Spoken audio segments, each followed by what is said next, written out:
Bismillahirrahmanirrahim. Assalamualaikum warahmatullahi wabarakatuh. Waalaikumsalam warahmatullahi wabarakatuh. Adik-adik mahasiswa sekalian yang saya hormati, apakah kalian sudah siap kita mulai berkuliah? Oke. Jadi hari ini adalah hari pertemuan kedua dari proses perkuliahan kita dalam mata kuliah ilmu pendidikan Islam. Hari ini materi kita itu membahas tentang hakikat manusia dan pengetahuan dalam Islam. Tapi pembahasannya nanti adalah sangat bermanfaat, memberikan pemahaman kepada kita bagaimana sebenarnya yang dimasukkan dengan manusia itu menurut para ahli. Lalu bagaimana posisi manusia itu dalam sudut pandang Islam. Itu kajian tentang mengenai hakikat manusia dalam Islam. Kemudian materi yang kedua adalah tentang pengetahuan. Dimana harapan kita dari materi ini kita akan paham bagaimana sebenarnya yang dikatakan dengan pengetahuan itu sendiri. Kemudian bagaimana tingkatan-tingkatan pengetahuan sesuai dengan pendapat para ahli. Lalu apa saja kategori pengetahuan dalam Islam itu sendiri. Nah, kebetulan sistem perkuliahan kita ini menerapkan sistem diskusi atau presentasi makalah.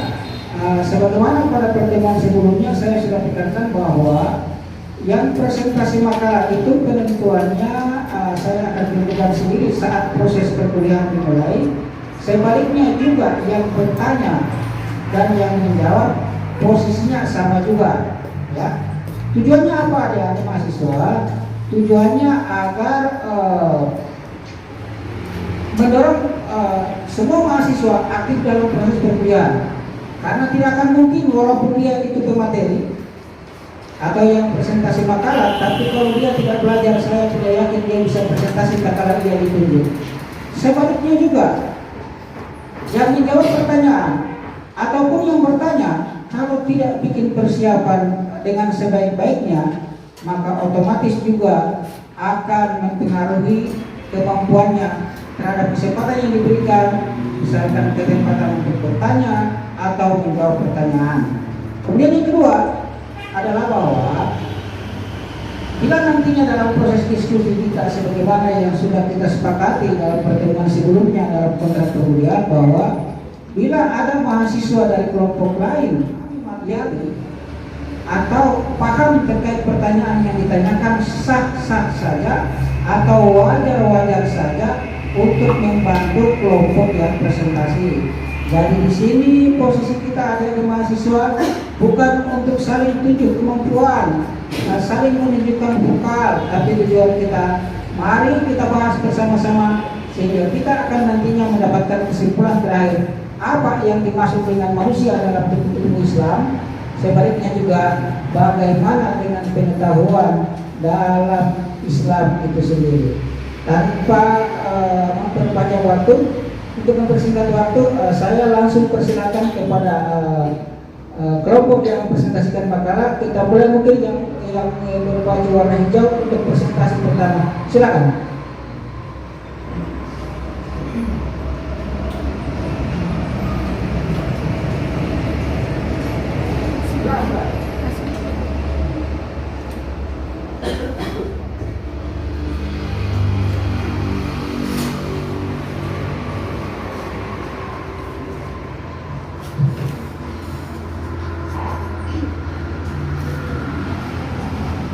Bismillahirrahmanirrahim.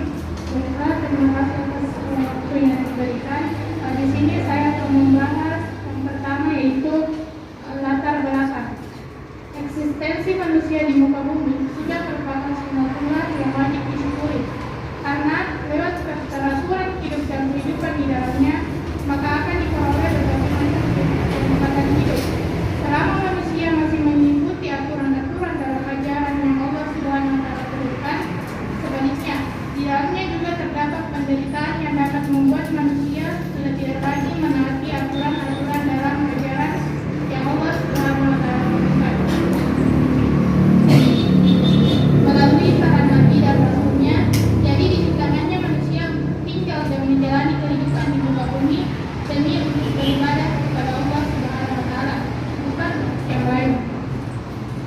Hakikat manusia adalah sesuatu yang amat vital yang menentukan kehidupannya, baik di dalam masyarakat maupun di mata Allah.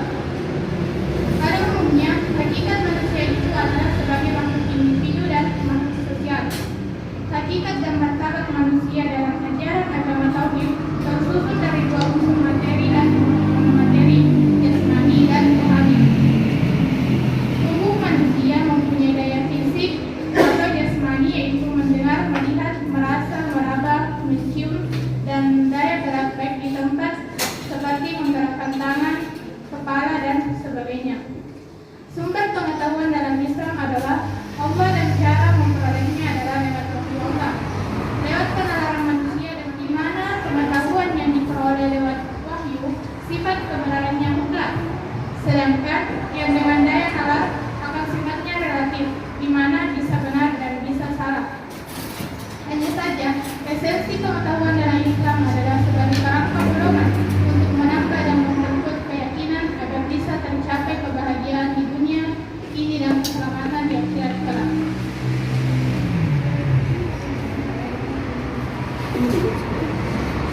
Itulah tadi pemahaman Ini yang berwarna Oh, ada. Apa saja ini? Silakan coba. Apa itu dalam Atus. pengertian hakikat manusia. Nah, tidak. Pengertian hakikat manusia dan pengetahuan dapat bersikap kebenaran adalah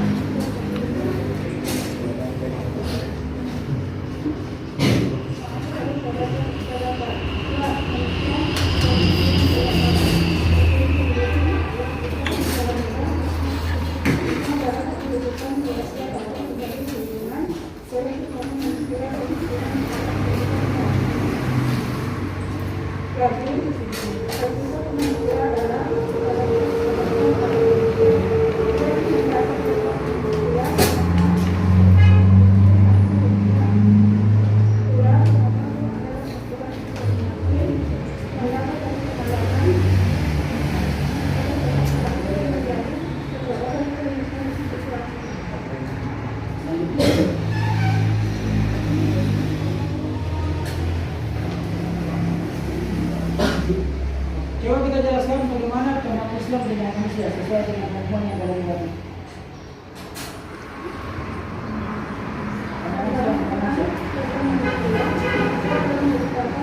salah satu hal yang diciptakan Allah dengan itu menjadikannya. Saudara manusia menjadi dunia atau manusia menurut itu memiliki tanggung jawab untuk mengakui kepada Allah.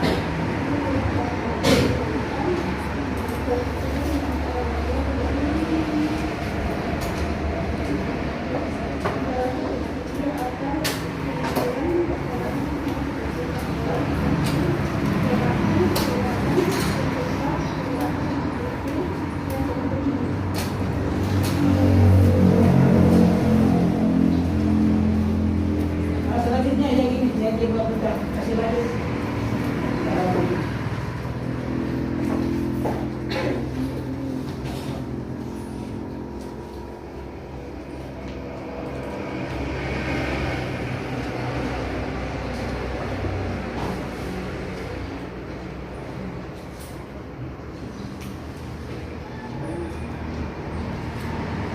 Nah, ini yang selanjutnya tentang kawan ini.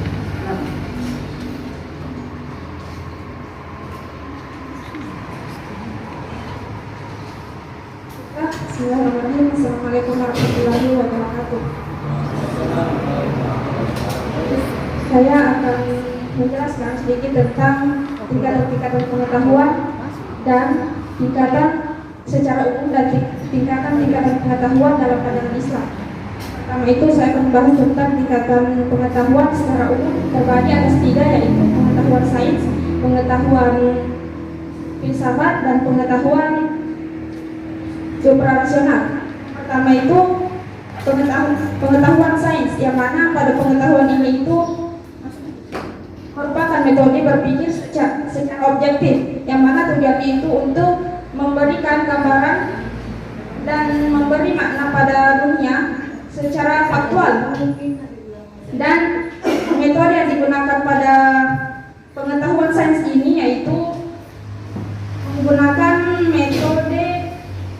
metode sains dan paradigma sains, yang mana atau paradigma tersebut itu bisa dikatakan sebagai kerangka berpikir, yang mana metode sains itu merupakan turunan dari filsafat positivisme, dan yang dimaksud dengan paradigma sains yaitu cara pandang sains yang mana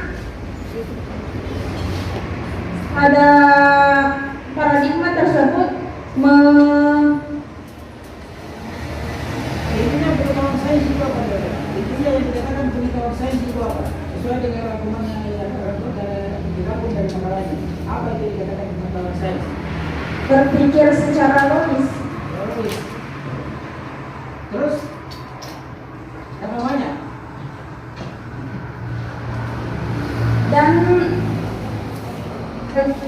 Dan juga memberikan bukti-bukti yang nyata. Ya, betul.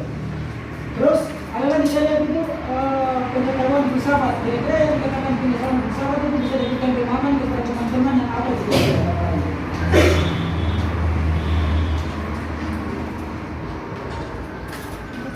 Sekarang kita lanjut ke pengetahuan filsafat, yang mana pada pengetahuan ini itu membahas mengenai cara berpikir kita secara irasional yang masuk akal. Metodenya yaitu pemikiran irasional, dan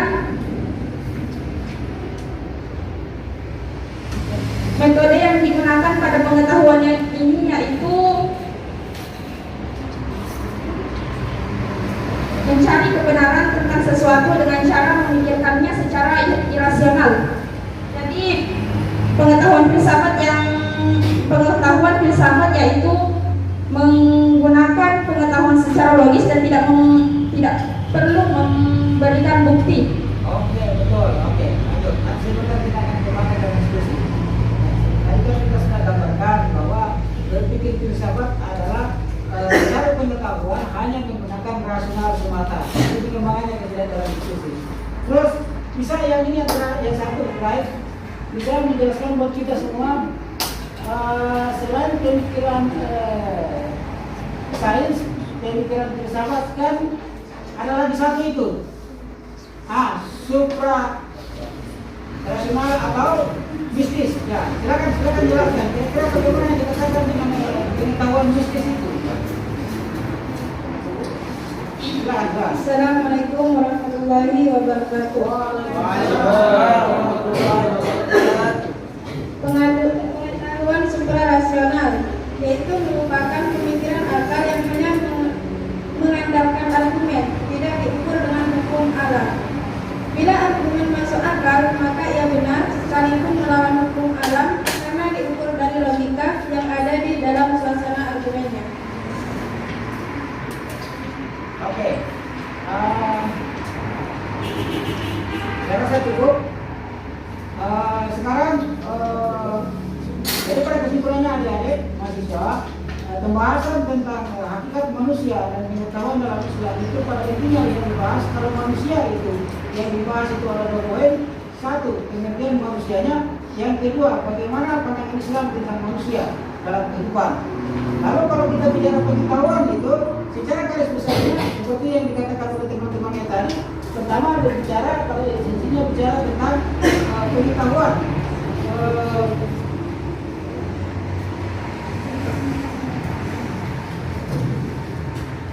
Jadi kalau kita bicara tentang pengetahuan itu sebagaimana yang tadi sudah digambarkan oleh teman-temannya, bahwa pada intinya itu bicara tentang pengetahuan sains, kemudian pengetahuan filsafat, lalu bicara tentang pengetahuan mistis. Oke, jadi tema diskusi kita hari ini larinya kepada 2 topik pembahasan tadi, yaitu pada wilayah hakikat manusia dalam Islam, terus pengetahuan dalam Islam. Jabaran-jabarannya seperti yang Pak sudah katakan tadi. Jadi sekarang kita akan memilih beberapa orang untuk bertanya terkait oleh teman-temannya. Supaya adil, Ini kan seperti yang tadi saya sudah katakan sebelumnya bahwa yang bertanya itu langsung ditunjuk, jadi semua harus siap. Oke? Sekarang kita milih peserta yang akan bertanya.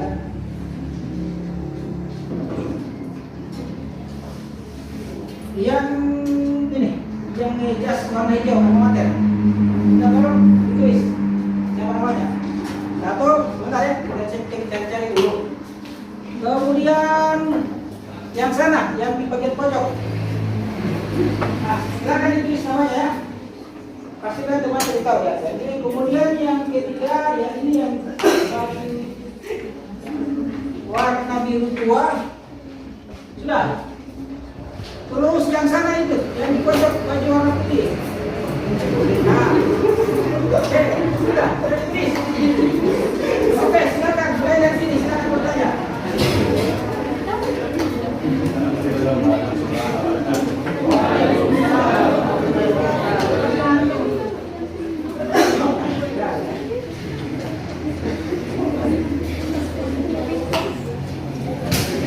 Perkenalkan, nama saya Muhammad Adriawan. Saya ingin bertanya, apa hubungan antara manusia dan ilmu pengetahuan? Oke, jadi intinya pertanyaan teman kalian ini hanya menanyakan apa hubungannya manusia dengan ilmu pengetahuan. Oke, yang selanjutnya yang berikutnya langsung saja laki-laki bukan kalau suaranya keras-keras.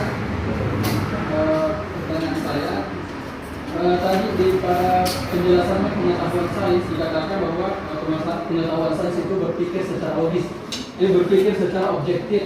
Yang mana sebenarnya itu berpikir secara objektif dalam pengetahuan sains? Yang mana dikatakan berpikir secara objektif dalam pengetahuan sains. Oke? Terus yang tadi, yang sana ibu kacamata ini, silakan bertanya.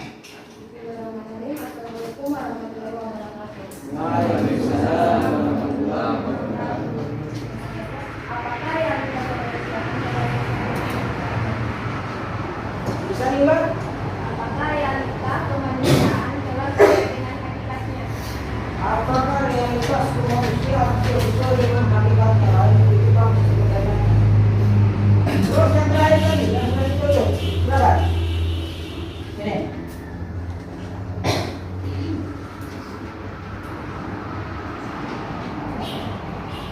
Tujuan Tuhan menciptakan manusia adalah untuk mencari kepada Allah. Lantas, mengapa realitas kehidupan nyata banyak manusia yang Wah, bagus sekali. Itu agar beribadah salah satunya adalah mengemban tugas sebagai khalifah Allah di muka bumi, beribadah kepada Allah. Terus kenapa pada realitanya ya ternyata masih banyak juga yang bermunian ibadahnya belum beres. Oke? Jadi kita kembalikan, silakan dijawab satu persatu. Silakan. Saya kasih coba saya kedua.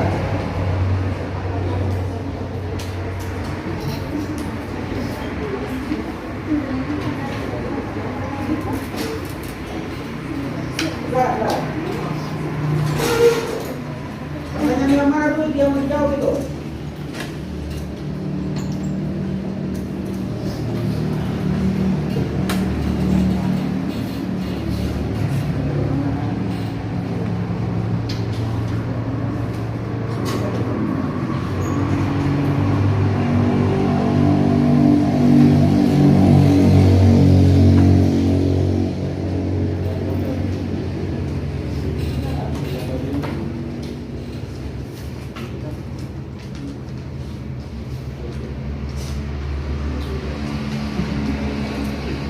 Ya, silakan.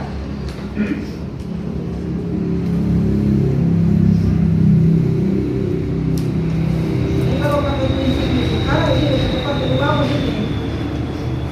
Apalagi jam-jam begini kan biasanya orang mengantuk. Tapi kalau diskusinya itu terlalu slow, akhirnya banyak jadi ketiduran dalam ruangan.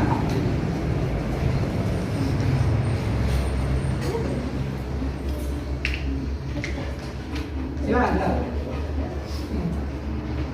Sudah dicatat tadi pertanyaannya? Sudah.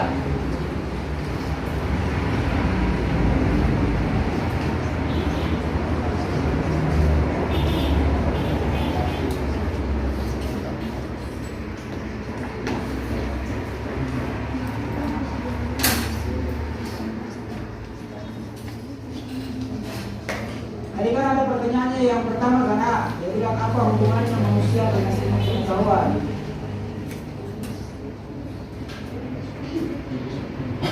Itu menurut saya sih pertanyaan logika. Silakan jawab.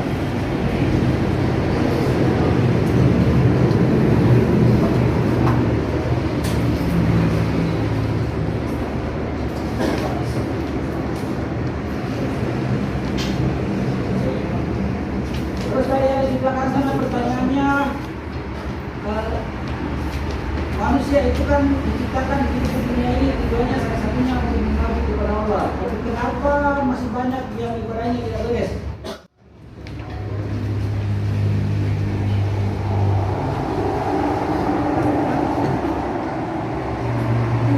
Kan? Jawab pakai logika aja lah. Itu kan kita tahu kan bagaimana manfaatnya ilmu pengetahuan. Nah, kita tahu bagaimana posisi manusia. Coba dibayangkan kira-kira, bagaimana seandainya manusia itu hidup tanpa pengetahuan? Bisa nggak kira-kira? Bismillahirrahmanirrahim. Assalamualaikum warahmatullahi wabarakatuh. Baiklah, saya akan menjawab pertanyaan dari saudara Kurniawan, yang mana pertanyaannya itu, apakah hubungan manusia dengan ilmu pengetahuan? Ya, betul. Seperti kita ketahui bahwa manusia itu diciptakan oleh Allah itu dengan akal dan pikiran.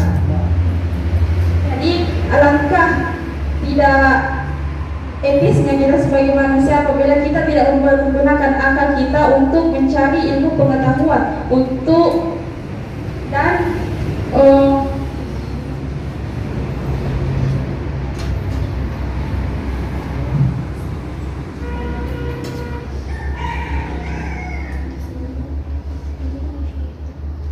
alangkah tidak etisnya ketika kita sebagai manusia itu tidak mempergunakan akal dan pikiran kita itu dengan baik, yang mana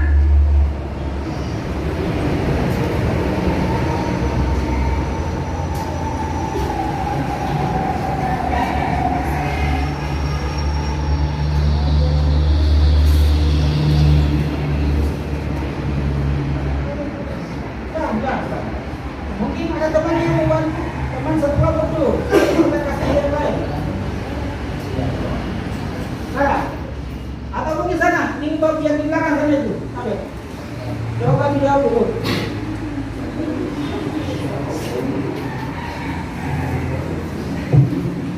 Silakan. Apa hubungan manusia dengan ilmu pengetahuan? Silakan, boleh jawab.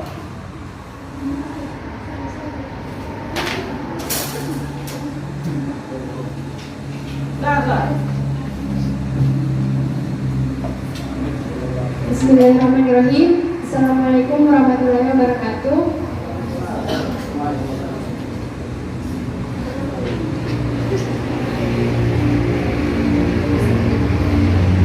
Hubungan manusia dengan ilmu pengetahuan, apa kira-kira hubungannya?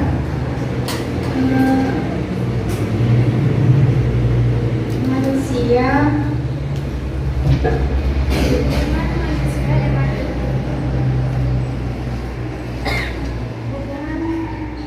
Lampu ya? Langsung aja langsung. Langsung aja. Hubungan manusia dengan ilmu pengetahuan. Manusia merupakan ilmu pengetahuan. Ya. Manusia merupakan ilmu pengetahuan. Kan begini, bayangannya begini adik-adik. Ini ada manusia, lalu di sini ada pengetahuan. Kemudian ada dua sisi kehidupan yang akan dihadapi manusia di kehidupan di akhirat kelak. Ada kebahagiaan, ada penderitaan. Kira-kira apa posisinya pengetahuan di sini hubungannya dengan posisi manusia dalam kehidupan? Bisa? Kan tadi ini kan ceritanya ini ada manusia, ini ada pengetahuan. Kemudian sesudah ini ada kebahagiaan, ada penderitaan. Lalu kira-kira bagaimana hubungan antara manusia dengan pengetahuan ini?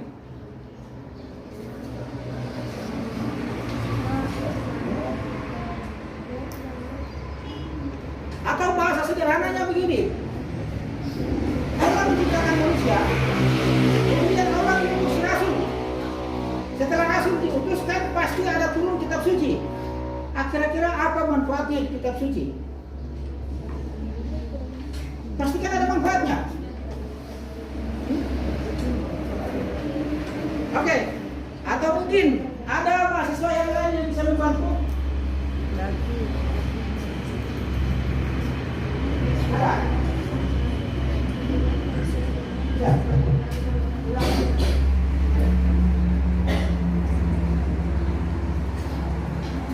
Ya, Pak.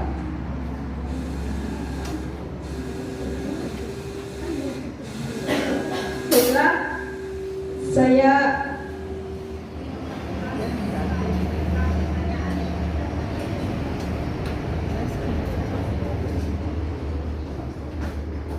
Ya, coba jawab. Manusia dengan ilmu pengetahuan bagaimana tadi yang saya katakan bahwa Allah dengan akal dan pikiran karena akal dan pikiran tersebut merupakan diri bagi kita sebagai makhluk yang paling sempurna dan dalam yang lain dan akal dan pikiran tersebut itu digunakan untuk mencari atau mempelajari potensi yang ada dalam diri kita sendiri dan juga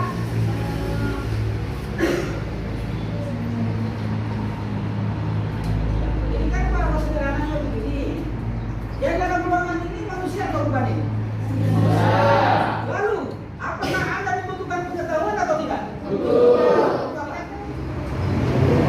Hah? Kenapa? Jadi pedoman hidup, betul. Nah, apa lagi kira-kira selain pedoman hidup?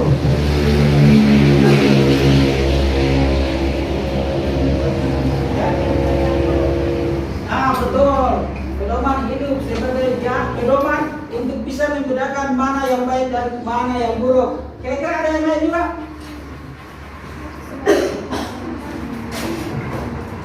Hah? Ada yang lain? Hah? Ya kan? Oke, sini. Nah, baca. Jadi adik-adik mahasiswa sekalian, kita manusia ditakdirkan hidup untuk menjalani hidup di alam semesta ini. Agar kita bisa berhidup sesuai dengan yang dikehendaki oleh Allah Subhanahu wa taala, maka kita harus memfungsikan akal pikiran kita yang membedakan kita dari makhluk yang lainnya untuk mempelajari berbagai pengetahuan. Yaitu salah satunya adalah pengetahuan yang berdasarkan hukum-hukum yang telah ditentukan oleh Allah, baik lewat perantaraan para rasul ataupun yang sudah tertuang dalam kitab-kitab yang dibawa oleh para rasul. Tujuannya apa? Supaya kita bisa tahu apa misi kita hidup di dunia ini dan hendak kemana kita ini. Apakah kita hidup di dunia ini untuk selamanya, atau ternyata dunia ini hanya penantian sementara untuk menuju ke kehidupan sesudah ini, yaitu kehidupan yang kekal abadi di akhirat kelak. Makanya manusia itu apapun kondisinya pasti dia butuh pengetahuan, sebab dengan pengetahuan itulah dia bisa membedakan mana yang boleh dikerjakan, mana yang tidak boleh dikerjakan, mana yang boleh diganggu, mana yang tidak boleh diganggu. Seperti itu. Nah, jadi manusia dalam kehidupannya jelas-jelas sangat membutuhkan pengetahuan. Hanya pada prinsipnya pengetahuan itu ada takarannya juga. Ada takarannya. Ada aturan itu dibuat oleh Allah sendiri, otomatis itu jelas. Kalau dijalankan akan menjadi satu kebaikan, kalau meninggalkan yang dilarang itu akan bermanfaat. Jangan sampai dalam kehidupan kita aturan Allah telah dilarang malah dikerja, yang disuruh kerja malah ditinggalkan. Ini kan tidak boleh. Seperti itu. Nah, makanya pada prinsipnya ada mahasiswa sekalian, manusia itu sangat-sangat membutuhkan pengetahuan. Sebab dengan pengetahuan itu manusia bisa mengembangkan teknologi. Kalau dulu orang harus berjalan kaki 30 kilo itu, sekarang dengan teknologi ada mobil, ada motor, kan tinggal hitungan menit kita sudah bisa tiba. Bayangkan kalau manusia tidak punya pengetahuan, mungkinkah manusia seperti sekarang? Kan tidak mungkin. Jadi manusia dalam kehidupan itu sangat-sangat membutuhkan pengetahuan. Hanya pada prinsipnya pengetahuan itu ada pengelompokan. Saya belum menjelaskan, nanti sebentar di akhir pertemuan. Kira-kira itu pengetahuan yang mana dan yang mana itu seperti itu. Oke, kita lanjut ke pertanyaan berikutnya. Apa lagi pertanyaan berikutnya?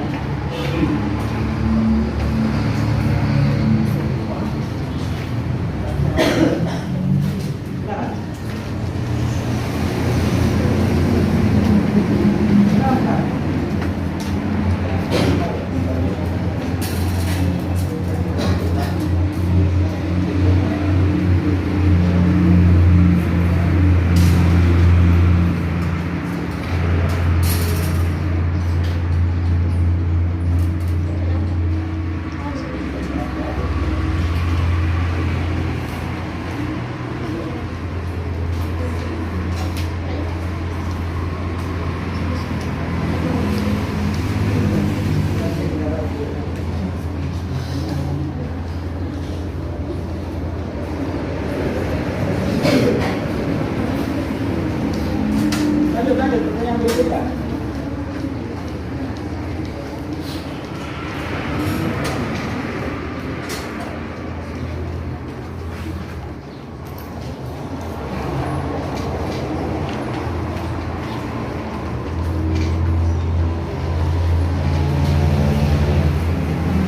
Saya akan menjawab pertanyaan yang dari Yustiana, yaitu di mana inti pertanyaannya itu mengapa manusia diciptakan di muka bumi ini ada yang tidak semuanya beribadah kepada Allah.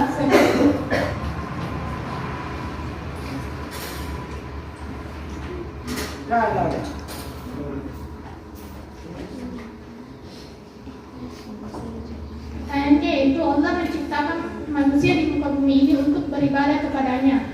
Tetapi mengapa di sekitar kita masih banyak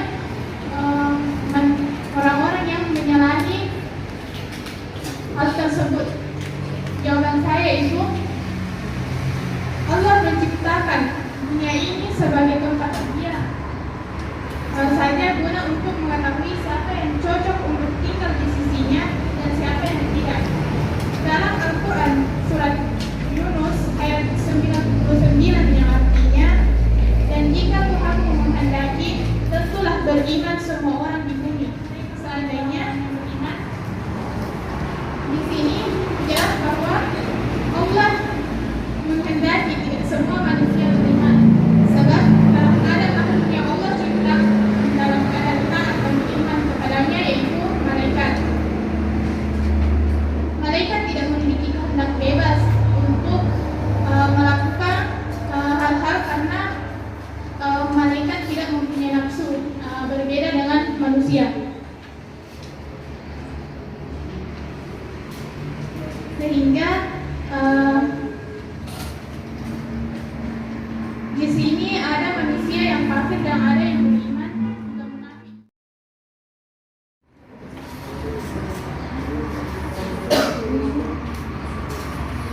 Apa lagi yang terakhir?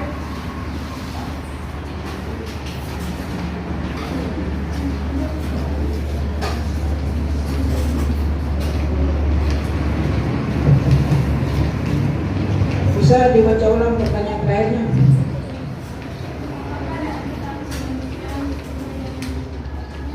Ya, apakah realita kehidupan ini manusia itu sudah sesuai dengan hakikat dirinya? Ya, kesimpulannya sih sebenarnya sederhana, bahwa tujuan manusia dalam kehidupan ini adalah menciptakan dunia ini dalam artian bahwa agar dia dengan potensi akal yang diberikan bisa menjalankan kehidupan di dunia ini, memang kehidupan dunia ini terus dunia ini jadikan sebagai tempat perantara untuk menuju kehidupan di akhirat kelak. Jadi kalau kita lihat pada faktanya bahwa memang belum semua manusia itu sudah sesuai dengan jati diri manusia itu sendiri. Karena pada kenyataannya ada yang munafik, ya ada yang ingkar, tidak melakukan pengabdian. Jangankan kita bicara orang yang tidak punya pengetahuan, pada faktanya juga adik-adik bahwa dalam kehidupan banyak orang-orang berpendidikan malah melakukan perbuatan yang seharusnya tidak dilakukan orang yang tidak berpendidikan. Contoh, orang terlibat kasus pembunuhan, orang terlibat kasus korupsi, kan cukup banyak fakta itu. Jadi kalau kita bertanya apakah manusia itu menantikan manusia sesuai dengan angka jati dirinya, malah kesimpulannya itu belum sesuai. Oke, jadi dari materi kita hari ini ada beberapa hal yang saya garis bawahi. Pertama, pengertian manusia. Wujudnya yang dikatakan manusia adalah penciptaan Allah yang sempurna, yang terbentuk dari dua unsur, yaitu jasmani dan rohani, yang kepadanya diberikan kodrat untuk menjalankan aktivitas kehidupan di muka bumi dan selamat demi untuk keselamatan kehidupan di dunia ini maupun kebahagiaan hidup di akhirat kelak. Kemudian pandangan Islam tentang pengertian manusia itu sendiri dapat dikategorikan dalam beberapa pengertian. Satu, manusia adalah makhluk ciptaan Allah yang paling sempurna dibandingkan makhluk-makhluk Allah yang lain. Kedua, manusia adalah makhluk ciptaan Allah yang diciptakan dari dua substansi, yaitu jasmani dan rohani. Jadi kalau ada manusia tapi tidak ada rohaninya, jasmaninya ada, itu berarti bukan manusia, sudah jasad, kan seperti itu. Kemudian yang ketiga, manusia kodratnya menjalankan aktivitas di dunia ini, di aktivitas kehidupannya di muka bumi. Jadi tidak ada makhluk namanya manusia bisa hidup di luar angkasa kecuali pakai alat pembantu, tapi sampai kapan kan seperti itu. Terus yang keempat, manusia menjadi khalifah Allah di muka bumi, di mana dengan posisinya tersebut ia diwajibkan menjalankan seluruh aktivitas dalam kehidupan ini sesuai dengan aturan yang telah Allah gariskan. Kemudian yang terakhir berhubungan dengan pengertian manusia, bahwa masih dalam bentuk sebagai khalifah Allah di muka bumi, manusia dituntut setelah memahami ajaran Islam dengan baik, maka ia harus menyampaikan dakwah Islam atau melakukan pembinaan syariat Islam kepada segenap umat manusia, baik melalui jalur pendidikan formal maupun non formal. Jadi hati-hati adik-adik. Ada hadis mengatakan begini, la tazulu mata abdin ayyusala arba'in an umrihi bima afnahu wa an jasadihi bima ablahu wa an malihi min aina kasabahu wa ma anfaqahu wa an ilmihi bima amalu. Arti hadis tersebut kira-kira mungkin seperti ini sederhananya. Tidak akan dibangkitkan dan berjalan seorang hamba di akhirat kelak nanti kecuali ditanya 4 perkara. Pertama, tentang umurnya, untuk apa ia pergunakan selama ia hidup di dunia. Jadi hati-hati, semakin panjang umur itu maka bebannya semakin banyak juga. Apalagi kalau kita sudah dewasa. Jadi umur kita itu dipertanggungjawabkan. Lu hidup di dunia 50 tahun, anak dewasa 30 tahun, dikasih kemana itu umur anak selama 30 tahun, misalkan seperti itu. Kemudian tentang harta, itu juga ditanyakan. Dari mana kita beroleh dan untuk apa kita pergunakan, itu juga akan dipertanggungjawabkan. Terus tentang ilmu kita, untuk apa kita amalkan. Jadi kalau kita belajar, ya kita harus transfer juga kepada orang lain. Sebab kalau kita tidak melakukan transfer, berarti kita tidak menjalankan kewajiban kita. Terus yang terakhir adalah tentang jasad kita. Untuk apa kita gunakan selama hidup di dunia, seperti itu. Selanjutnya, pandangan Islam terhadap manusia esensinya adalah bahwa manusia itu kewajibannya adalah menjalankan tugas sebagai khalifah Allah di muka bumi, memakmurkan dunia ini, tidak boleh membuat kerusakan, dan kehidupan di dunia ini hanya jembatan untuk menuju kehidupan di akhirat kelak. Terus kita bicara tentang pengetahuan, ada namanya tadi teman-teman tadi sudah menjelaskan, ada pengetahuan sains, ada pengetahuan filsafat, kemudian ada pengetahuan mistis. Nah, jadi pengetahuan sains itu adalah pengetahuan Suatu pengetahuan yang dilahirkan berdasarkan hasil pemikiran logika manusia, tetapi dan didukung dengan pembuktian secara nyata. Contoh seperti skripsi, itu kan lewat penelitian. Nah, makanya kalau copy paste dari teman itu bukan penelitian, konkret namanya itu. Seperti itu. Pemikiran filsafat, dia berpikir pengetahuan yang dilahirkan hanya berdasarkan pemikiran logika tanpa pembuktian secara nyata. Itu pemikiran filsafat. Jadi dibedakan kalau pemikiran ilmu pengetahuan itu dilakukan hanya berdasarkan hasil pemikiran logika dan dibuktikan dengan fakta-fakta, itulah yang dikatakan dengan pemikiran sains. Tetapi kalau pengetahuan itu dilahirkan dengan asumsi hanya pengetahuan saja, logika saja, tanpa didukung oleh fakta-fakta, maka dia dikategorikan pemikiran filsafat. Lalu yang ketiga adalah pemikiran mistis. Pemikiran mistis ini adalah pemikiran yang bisa dibuktikan hanya dengan keyakinan supra rasional dia. Akal normal tidak akan bisa. Contoh, semua manusia yakin ada Tuhan, tapi kita tidak bisa membayangkan bagaimana modelnya Tuhan itu. Kita tidak tahu itu. Hanya lewat ajaran agama, lewat kitab-kitab suci yang diturunkan oleh Allah di muka bumi, kita meyakini bahwa Allah itu ada. Atau kita semua ditanya, Anda yakin ada malaikat? Yakin. Bisa kau buktikan? Kan tidak bisa dibuktikan. Inilah yang dikatakan dengan pengetahuan mistis. Kemudian dalam Islam pengetahuan itu dibagi dua. Ada pengetahuan yang dilahirkan berdasarkan hasil pemikiran manusia, tetapi sifatnya dia tidak absolut. Bisa jadi kadang dia benar, bisa jadi juga kadang dia tidak akan benar, karena relatif hasil karya manusia lewat pemikiran. Kemudian ada pengetahuan yang sifatnya absolut. Nah, ini pengetahuan yang datangnya dari Allah. Dr. Zainuddin dan Profesor Dr. Ahmad Tafsir mengatakan bahwa pengetahuan itu dalam Islam itu dibagi dua. Ada pengetahuan yang sifatnya tidak absolut, yaitu hasil pengetahuan yang diolah manusia lewat hasil berpikir manusia. Makanya dia sifatnya relatif. Bisa jadi dia benar, bisa jadi dia tidak benar. Itu karya manusia. Kemudian ada pengetahuan yang sifatnya absolut. Absolut dalam artian pengetahuan itu diyakini kebenarannya dan tidak bisa terbantahkan karena dia datangnya dari Tuhan. Hanya orang-orang yang tidak berimanlah yang tidak percaya kepada ajaran-ajaran yang datangnya dari Tuhan. Ada yang ingin ditanyakan sebelum kita tutup berkat materi kita hari ini? Ada?